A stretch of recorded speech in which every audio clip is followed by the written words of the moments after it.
hinged wooden box upon the top of which was carved a winged fish, my mother kept the tools of her trade. Sometimes I touched a sewing needle with my finger and reflected how such a small object, so nearly weightless, could keep our little family from the poorhouse and provide us with enough food to sustain life, although there were times when we were barely sustained.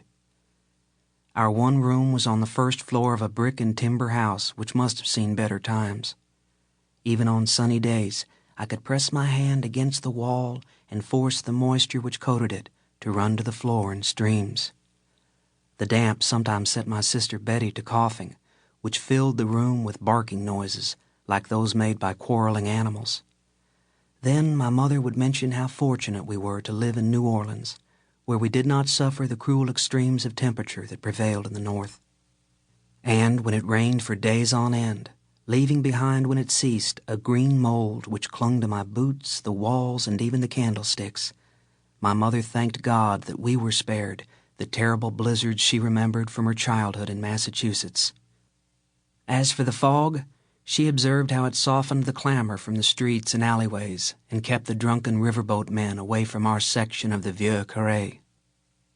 I disliked the fog. It made me a prisoner. I imagined sitting there on a bench in the shadows of the little room, that the smoky yellow stuff which billowed against our two windows was a kind of sweat thrown off by the Mississippi River as it coiled and twisted toward the sea.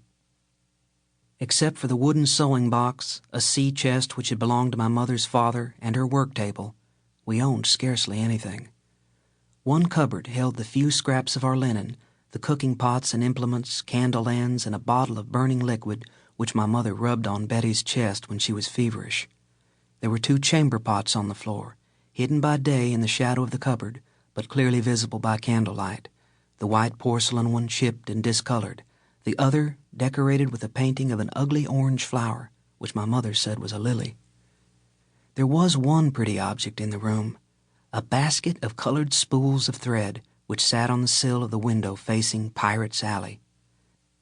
By candlelight, the warmth of the colors made me think the thread would throw off a perfume like a garden of flowers. But these spools were not used for our clothes. They were for the silks and muslins and laces which my mother made into gowns for the rich ladies of New Orleans to wear to their balls and receptions, their weddings and the baptism of their infants, and, sometimes, to their funerals. One early evening, toward the end of January, I walked slowly home inventing a story that might distract my mother from asking me why I was late and where I had been. I was relieved to find her so preoccupied there was no need to tell her anything, even if I had blurted out the truth, that I had spent an hour wandering about the slave market at the corner of St. Louis and Chart Streets, a place as strictly forbidden to me as Congo Square, where slaves were allowed to hold their festivities. I doubt she would have heard me. The whole room was covered with a great swath of apricot-colored brocade, supported by chairs to keep it from touching the floor. Betty crouched in a corner staring at the cloth as though in a daze, while my mother, her back against the wall, gripped an edge of the brocade in her 2 hands and shook her head from side to side, muttering to herself in words I could not make out.